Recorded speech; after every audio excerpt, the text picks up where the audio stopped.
Hello, welcome friends. My name is Avinash Gorakshakar, and I welcome all of you to another interesting episode of Corporate Face-to-Face series. Friends, as all of you are aware, we introduce to you emerging companies from emerging sectors, and we make it a point to talk to the promoters and the top managements of such companies. This helps us in getting good, valuable information from the promoters, the top management as regards their business model, their growth journey, their future growth plans. And friends, today we have got a very interesting company which is going to hit the capital market very soon. In fact, the company operates in a very niche space, and the company's name is Cryogenic OGS Limited. And I have the privilege and pleasure of having the chairman, managing director of the company, Mr. Nilesh Natwarlal Patel. Nilesh भाई बहुत बहुत धन्यवाद sir time देने के लिए। मुझे बहुत अच्छा लग रहा है आपसे बात करने को, और मुझे काफी कॉन्फिडेंस है सर, अच्छे छोटे इंटरव्यू में बहुत अच्छी जानकारी आप हमको हमारे इन्वेस्टर्स को देंगे। Yes, thank you Avinash ji, welcome. So Nilesh भाई, पहला सवाल जो बहुत बेसिक है, मैं आपके कंपनी का प्रोस्पेक्टस और प्रेजेंटेशन देख रहा था। सर, हमारा बिजनेस मॉडल क्या है, हम करते क्या है, और कौन से प्रोडक्ट और सर्विसेज हम कस्टमर को देते हैं, इसके बारे में थोड़ी सी जानकारी हमको दे दीजिए। सर, हमारा basically company cryogenic OGS limited जो है वो it is engage in manufacturing of critical flow control solutions. यानी ये जो फ्लो कंट्रोल सॉल्यूशंस जो है वो basically oil, petroleum products, gas, ये सब प्रोडक्ट्स को कैटर करता है। और हमारा जो प्रोडक्ट रेंज है उसके अंदर हमारा मेन जो प्रोडक्ट रेंज है वो ट्रक लोडिंग एंड अनलोडिंग स्किट्स है, वैगन अनलोडिंग लोडिंग स्किट्स है। जो अपना पेट्रोल पंप के ऊपर जो ट्रक पेट्रोल भर के आते हैं तो उसको एक मीटरिंग सिस्टम से भरा जाता है, ऑटोमेटिक सिस्टम से। वैसे ही आप रेलवे के ऊपर आप देखेंगे तो पूरा गाड़ी वैगन का भरा हुआ एक सिटी से दूसरे सिटी में जाता है, तो वो वैगन भरने के लिए एक ऑटोमेशन सिस्टम लगता है पर्टिकुलर वो एक घंटे के अंदर। तो वो सिस्टम जो है वो क्रायोजेनिक बनाते हैं और उसके रिलेटेड सारे इक्विपमेंट्स हम लोग मैन्युफैक्चर करते हैं। तो समझ गया। अच्छा नीलेश जी, मेरे को एक बात बताइए, हमारा जो प्रोडक्ट है वो ज्यादातर ऑयल एंड गैस के लिए जाते हैं, लेकिन क्या दूसरे अलग सेक्टर्स के लिए भी आप प्रोडक्ट सप्लाई करते हो, जैसे एविएशन हो गया, दूसरा प्रोसेस कंट्रोल, केमिकल इंडस्ट्रीज हो गए, तो कौन से सेक्टर्स में हमारा प्रोडक्ट ज्यादातर यूज होता है, इसके बारे में बताइए। हाँ, सर, अभी हमारा जो प्रोडक्ट रेंज है वो बहुत ही लिक्विड के अंदर बहुत ही वाइड रेंज के अंदर हम लोग काम करते हैं। जैसे हम लोगों ने अदानी का हजीरा टर्मिनल है, फिर मुंद्रा टर्मिनल है, वहां पे अदानी कम से कम डिफरेंट 150 प्रोडक्ट्स इंपोर्ट करता है। तो वो 150 डिफरेंट प्रोडक्ट्स के लिए क्रायोजेनिक ने डिफरेंट इक्विपमेंट सप्लाई किया हुआ है। तो ये एक बात है। इसके अलावा हम लोग लीकर में काम करते हैं, जो भी डिस्टलरीज है उसके अंदर हमारे इक्विपमेंट्स लग रहे हैं। फिर हमारे एकदम स्पेशलाइज्ड एडिटिव्स जैसे है, जैसे दीपक फर्टिलाइजर, दीपक नाइट्राइट, वो कंपनी में एक बहुत ही क्रिटिकल और कॉस्टली उसके प्रोडक्ट्स हैं। तो उस प्रोडक्ट्स के लिए हमारे इक्विपमेंट्स काम करते हैं। फिर एलएनजी के लिए हम लोग काम कर रहे हैं। अभी रिसेंटली हम लोगों ने एलएनजी के लिए भी सप्लाई किया हुआ है। तो ये डिफरेंट गैस में, लिक्विड में हम लोग काम करते हैं। बिल्कुल। अच्छा नीलेश जी, मेरे को एक बात बताइए कि मोटा मोटी सर, हमको इस इंडस्ट्री में कितने 22-23 साल हो गए आपने ये कंपनी चालू की है सर। ये आपके बिजनेस जर्नी के बारे में बताइए सर। ये बिजनेस आपने कैसे शुरू किया, क्या ये फर्स्ट जनरेशन बिजनेस है जो आपने शुरू किया, या आपके पिताजी ने शुरू किया था उसके बाद आपने उसको मैनेज किया, इसके बारे में जरा थोड़ा बताइए। ये जो बिजनेस है वो मैंने ही स्टार्ट किया था। मैं मैकेनिकल इंजीनियर मैंने एमएस यूनिवर्सिटी ऑफ बड़ौदा से किया था। और फिर मैंने एक प्रोजेक्ट टेक्नोलॉजी करके एक कंपनी थी बड़ौदा के अंदर, वहां पे मैंने 1-1.5 साल तक जॉब किया था। That company is into the manufacturing of pressure vessel and heat exchanger. तो वहां पे मैंने जॉब करने के बाद मैंने ये मेरा बिजनेस स्टार्ट किया था। तो ये बिजनेस स्टार्ट किया तो स्लोली स्लोली हम लोग छोटे छोटे जॉब्स ले रहे थे और छोटे छोटे फैब्रिकेशन के कंपोनेंट्स हम लोग बनाते थे उस टाइम। फिर धीरे धीरे हमको कंपनीज लाइक डैनियल मेजरमेंट करके कंपनी थी, फिर हनीवेल ऑटोमेशन करके कंपनी थी, तो उन्होंने छोटे छोटे जॉब्स हमको देने स्टार्ट किए थे। और उस तरीके से हम लोग धीरे धीरे ये फील्ड में आए। और फिर जैसे जैसे उनका रिक्वायरमेंट आया उस हिसाब से हमने प्रोडक्ट डेवलपमेंट किया और ये वाइड रेंज ऑफ प्रोडक्ट्स हमने आज के डेट में डेवलप कर चुके हैं। नहीं, आई थिंक बढ़िया सर, बहुत अच्छा काम आप कर रहे हो। सर मेरे को बताइए, अभी जो हमारा ज्योग्राफिकल स्प्रेड है, यानी हम पैन इंडिया कस्टमर्स को सर्विस करते हैं या कोई सिलेक्टिव पॉकेट्स में ही हमारा प्रोडक्ट जाता है, पहले तो वो बताइए। सर हम लोग क्रायोजेनिक का जो प्रोडक्ट है वो कश्मीर से लेके कन्याकुमारी तक लगे हैं। यानी आप कश्मीर में जाएंगे तो भी मिलेगा हमारे प्रोडक्ट्स, और कन्याकुमारी में भी मिलेगा। यानी हम लोग पैन इंडिया में काम कर रहे हैं, और मोर देन 300-400 ऑयल टर्मिनल्स के अंदर क्रायोजेनिक के इक्विपमेंट लगे हैं। ओके ओके, समझ गया। अच्छा नीलेश भाई, एक बात बताओ कि ये प्रोडक्ट जो आपने बताया कि लिकर के लिए भी आप काम करते हो, आप केमिकल के लिए भी करते हो, ऑयल एंड गैस में पेट्रोलियम कंपनीज के लिए ये प्रोडक्ट आप डेवलप करते हो जो मेजरिंग इक्विपमेंट होता है। सर ये प्रोडक्ट बेसिकली कस्टमाइज्ड होता है? क्योंकि मैं आपका प्रोस्पेक्टस और प्रेजेंटेशन पढ़ रहा था, तो कहीं ना कहीं यहाँ पे भी लिखा था कि आप कस्टमर के स्पेसिफिक रिक्वायरमेंट के हिसाब से प्रोडक्ट बनाते हो, तो इज इट कस्टमाइज्ड? वो मेरे को पूछना है। Yes, it is customise. Some of the product जो है, जैसे हमारे मैंने आपको बताया कि जो पेट्रोल पंप के ऊपर जो पेट्रोल या वैगन लोडिंग रहता है, तो उस केस में 2-3 कैटेगरी रहती है वो प्रोडक्ट के अंदर। Apart from that there are बहुत ही different variety of the process parameter रहते हैं। तो वो हिसाब से क्रायोजेनिक कस्टमाइज प्रोडक्ट डिजाइन करता है, मैन्युफैक्चर करता है और सप्लाई करता है। ओके, समझ। अच्छा नीलेश भाई, अभी मेरे को थोड़ा सा आपके कस्टमर बेस के बारे में बताइए। क्या हम मान के चले कि सारे जो ऑयल मार्केटिंग कंपनीज है वो आपके कस्टमर्स हो सकते हैं? क्योंकि मेजरिंग तो उनके लिए बहुत क्रिटिकल होता है पेट्रोल डीजल का। तो इसके अलावा सर कौन कौन से कस्टमर्स होंगे जो आप सर्विस करते हो? सर एक दो नाम अगर आप बताओगे तो सर हमारे इन्वेस्टर्स को थोड़ी मदद मिलेगी आपके बारे में जानने के लिए। सर आपको ऑयल कंपनीज तो सारी है जो जिसमें हम लोग सप्लाई कर रहे हैं, और हम लोग अप्रूव्ड वेंडर लिस्ट में है। यानी हमारे सारे प्रोडक्ट्स जो है वो ऑयल कंपनीज ने अप्रूव किए हुए हैं। ठीक है। अपार्ट फ्रॉम दैट अभी प्राइवेट कस्टमर की बात करूं तो हम लोग एबीबी इंडिया है, फिर हनीवेल ऑटोमेशन है, फिर अदानी है, फिर योकोकोवा इंडिया लिमिटेड है, एंडरसन हॉसर है। ये सारे प्राइवेट कस्टमर है, एल है। तो ये सारे प्राइवेट कस्टमर है जिसको हम लोग सप्लाई करते हैं। ओके, समझ। अच्छा दिलीप भाई, अभी मेरे को थोड़ा सा मार्केट के बारे में समझाइए कि हमने इतने सालों से ये प्रोडक्ट में काम किया है, ऑलमोस्ट 22-23 साल से हम ये प्रोडक्ट में है। मुझे बताइए सर कि ये मार्केट जो है, ये मेजरिंग इक्विपमेंट और फिल्ट्रेशन इक्विपमेंट का जो हम बनाते हैं सर, कितना बड़ा मार्केट आपको लगता है अगले 3-5 साल में होगा? बिकॉज ऑब्वियसली मार्केट तो बड़ा है, नए नए रिफाइनरीज आ रहे हैं, पेट्रोल और डीजल तो प्रोडक्ट्स है जो रोज का कंजम्पशन होता है। तो आपके हिसाब से मार्केट कितना बड़ा है और हम इस मार्केट को कैसे कैपिटलाइज करेंगे? जरा इसके बारे में बताइए।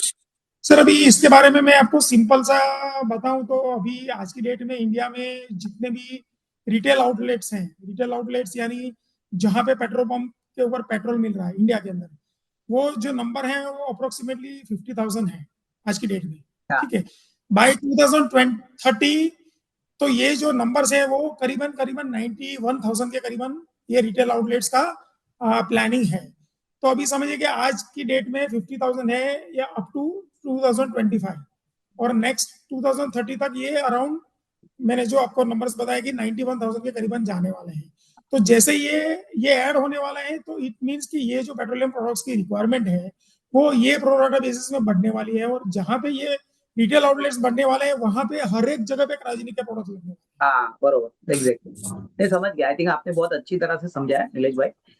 नीलेश भाई, अभी बताइए कि ये इंडस्ट्री में हमारा कंपेरेबल कंपटीटर कौन है? लिस्टेड अनलिस्टेड स्पेस में कोई है जो हमको कंपटीशन देता है, या हम थोड़ा बहुत वर्चुअल मोनोपोली बिजनेस में प्रूव करते हैं? ऐसा कुछ है हमारे लिए, या अपने 4-5 कॉम्पिटिटर है? सर इसके बारे में कुछ बताइए ना। हैं। सर हमारे जो रिलेटेड का कॉम्पिटिटर्स जो भी लिस्टेड हैं, तो उसके अंदर आप एक लॉयल इक्विपमेंट्स करके बोल सकते हैं। फिर प्राज इंडस्ट्रीज जो है वो इथेनॉल के अंदर काम की है, हम लोग भी इथेनॉल के मीटरिंग सिस्टम बनाते हैं, तो वो एक बोल सकते हैं आप लिस्टेड में। नॉन लिस्टेड में एक निर्मल इंडस्ट्रियल कंट्रोल्स करके हैं, वो कंपनी बॉम्बे की है, उसके साथ आप कंपेयर कर सकते हैं हम लोग को। तो उसका मतलब ज्यादा कंपटीशन नहीं है, it is a very concentrated market. यानी यस, ये इंडस्ट्री में यस, ऐसे गिने चुने ही प्लेयर्स हैं। Is this correct. Right sir? Yes sir, yes sir, yes sir. Right, समझ गए। अभी मेरे को बताइए सर कि बेसिकली अभी फाइनेंशियल बाजू में रख लीजिए सर, इतना समय से आपने ये प्रोडक्ट में सुप्रीमेसी प्रूव किया है, कस्टमर्स आपके काफी रिपीट कस्टमर्स भी होंगे।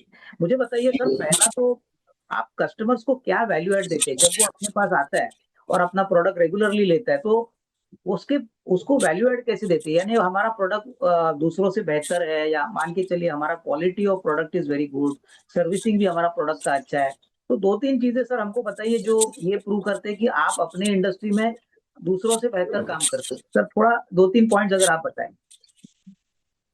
हमारा बेसिकली जो प्रोडक्ट है वो एकदम बहुत सा technical expertise, agility and deep domain focus है। तो हम लोग मेजरली जो भी प्रोडक्ट्स है हमारा, तो एक प्रूवन एक्सेलेंट रिकॉर्ड है हमारा प्रोडक्ट का, और बहुत ही क्वालिटी प्रोडक्ट हम लोग आज तक हम लोग डिलीवर करते आए, ताकि ये जो प्रोडक्ट्स लग रहा है, जो भी ऑयल कंपनीज के अंदर लग रहा है, वो उसका जो एप्लीकेशन है वो बहुत ही क्रिटिकल है। यानी हमारा प्रोडक्ट कुछ भी माल फंक्शनिंग करता है तो ऑयल कंपनीज को बहुत बड़ा in terms of revenue loss होता है। हाँ। तो इस वजह से जो हमारे जितने भी प्रोडक्ट्स हम लोग ने आज तक देखेंगे, तो टर्मिनल्स के अंदर अराउंड 15,000 से ज्यादा इक्विपमेंट्स हमारे आज की डेट में इंस्टॉल्ड है हाँ। वेरियस ऑयल कंपनीज के अंदर। ओके तो ओके। और ये जो प्रोडक्ट्स हैं उसकी रिपीटेड ऑर्डर हमको आते ही रहते हैं, और we are the one of the most prefer vendor for all the oil companies. Okay समझ गए। तो ये होता है कि हमारा प्रोडक्ट की क्वालिटी हम लोग क्या हम लोग मैन्युफैक्चर कर रहे हैं। तो ये मैं मान के चलूं नीलेश भाई की मोटा मोटी रिपीट बिजनेस काफी सिग्निफिकेंट होगा हमारे लिए, यानी जो एक बार कस्टमर आ गया उसको क्वालिटी जच गई तो वो आप ही से खरीदेगा। Yes sir. अभी सर हम हनीवेल की बात करेंगे, तो हम लोग हनीवेल 2009 से हम लोग के उसके वेंडर बने थे, तो आज 2025 में भी आज हनीवेल के लिए हम लोग one of the most prefer vendor हैं।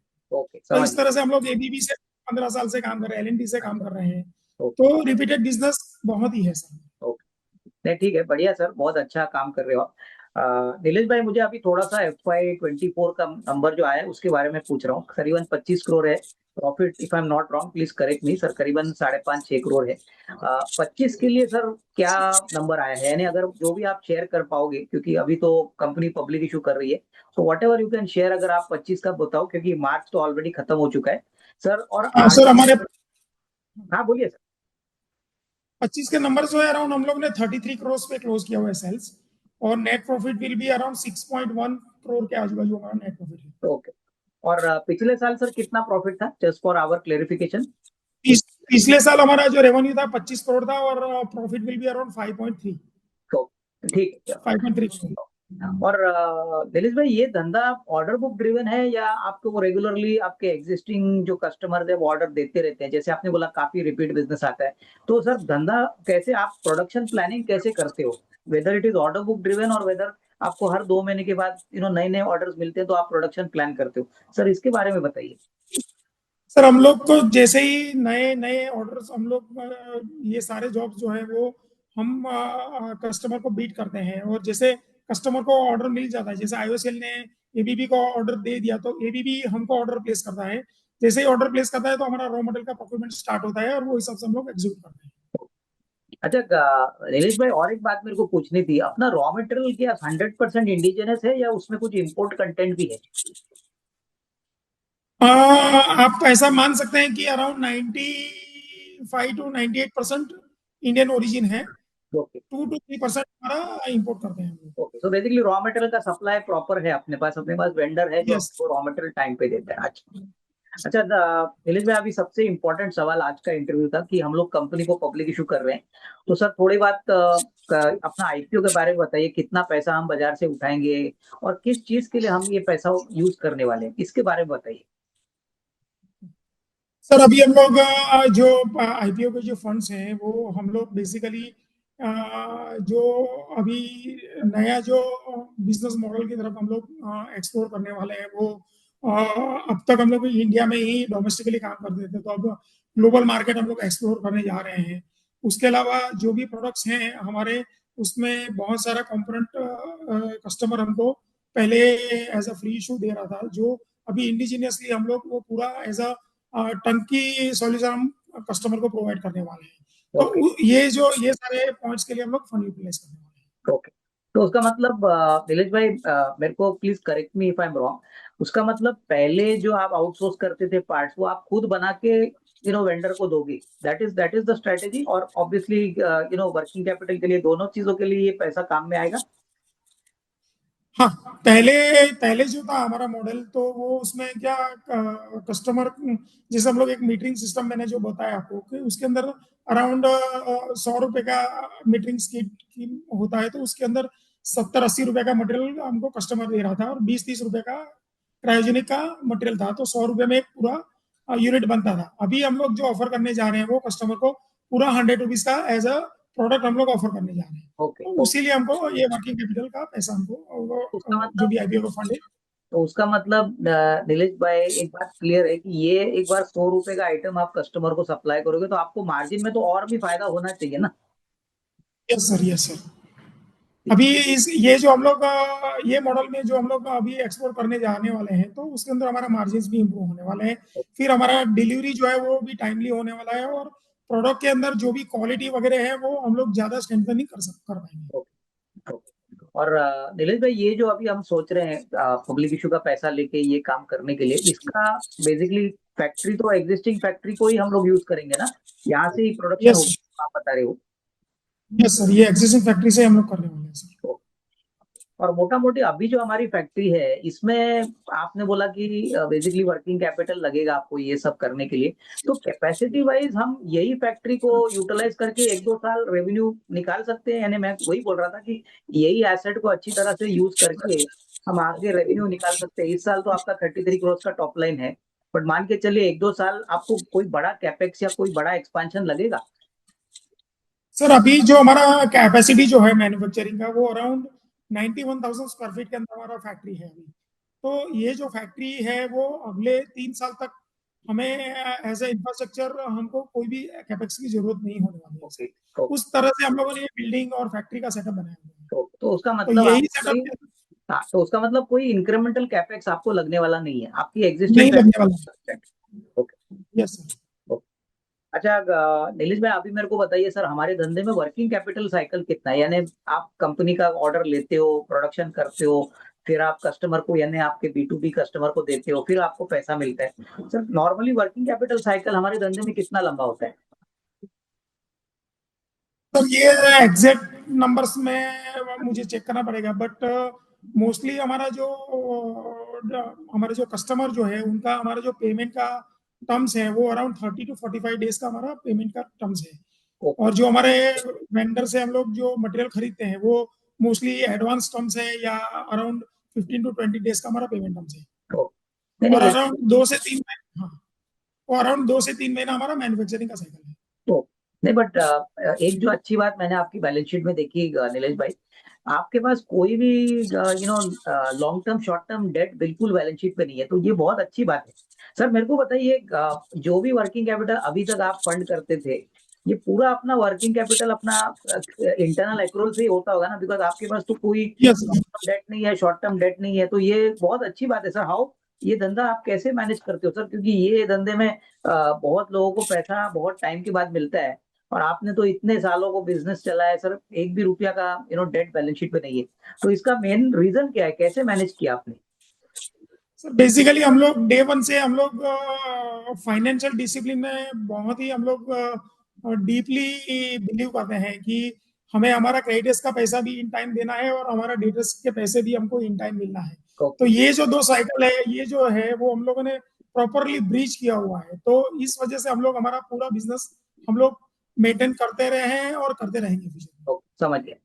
अच्छा नीलेश भाई, अभी एक बात बताइए, हमारी कंपनी में परमानेंट एम्प्लॉय कितने हैं, और इस एम्प्लॉयज में सबसे जो आपके एबल और स्किल्ड एम्प्लॉयज है वो कितने होंगे, क्योंकि ये बात तो क्लियर है कि जो प्रोडक्ट आप बनाते हो वो कस्टमाइज्ड है, काफी स्पेशलाइज्ड है, बहुत क्रिटिकल है।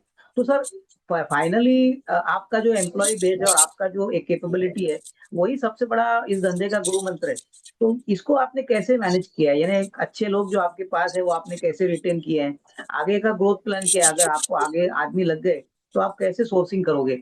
सर अभी ऑलरेडी हमारे पास एग्जिस्टिंग जो एम्प्लॉय स्ट्रेंथ है तो वो अराउंड 30 लोग हैं, और जो हमारा जो मैन्युफैक्चरिंग जो शॉप फ्लोर पे जो मैन्युफैक्चरिंग होता है वहाँ पे हमारे अराउंड 60 to 70 हमारे एम्प्लॉय हैं, यानी हमारे वर्क, हमारे जो कॉन्ट्रैक्टर है उनके एम्प्लॉय हैं वो लोग। तो ये जो हमारे स्टाफ के जो 30 इंजीनियर्स हैं जो बहुत सालों से हमारे साथ जुड़े हुए हैं, और कोई कोई जो भी एम्प्लॉय है वो मोर देन 10-12 ईयर्स पुराने हैं, 15 ईयर्स पुराने भी हैं। तो ये कंटिन्यूसली हमारे कंपनी के साथ में जुड़े हुए हैं और गोइंग अहेड हम लोग और भी हमारा जो एम्प्लॉय का स्ट्रेंथ है वो अभी हम लोग डे बाय डे हम लोग लास्ट ईयर आप देखेंगे तो 23 थे, इस साल हम लोगों ने 25 में 30 किए हैं और next year target will be 45 to 40 हमारे लोग हम लोग बढ़ा रहे हैं। तो ये भी एक हमारा एक फ्यूचर प्लान है कि हम लोग को हमारा एम्प्लॉय स्ट्रेंथ भी बढ़ाना है, जैसे जैसे हम लोग रेवेन्यू बढ़ा रहे हैं वैसे वैसे ये स्ट्रेंथ भी हम लोग बढ़ा रहे हैं। ओके, मैंने समझ गया। आई थिंक बहुत अच्छी तरह से आपने एम्प्लॉय फोर्स को मोटिवेट करके रिटेन किया है, क्योंकि ये धंधे के लिए बहुत इंपॉर्टेंट है, क्योंकि आपका बहुत स्पेशलाइज्ड और क्रिटिकल काइंड ऑफ इक्विपमेंट होता है। मेरे को सर एक बार बताइए, अभी कंपनी पब्लिक इशू कर रही है, नए शेयर होल्डर्स आपकी ग्रोथ जर्नी में आपको सपोर्ट करेंगे। सर आपने बहुत मेहनत से ये कंपनी खड़ी कर दी है, सर उनके लिए कोई मैसेज होगा जो उनके मन में जो एक्सपेक्टेशंस होंगे कि अच्छी कंपनी है, अच्छा रिटर्न मिलेगा, अच्छा प्रमोटर है, तो sir from your side without giving any number, sir आपको क्या मैसेज देना चाहेंगे इन शेयर होल्डर्स को?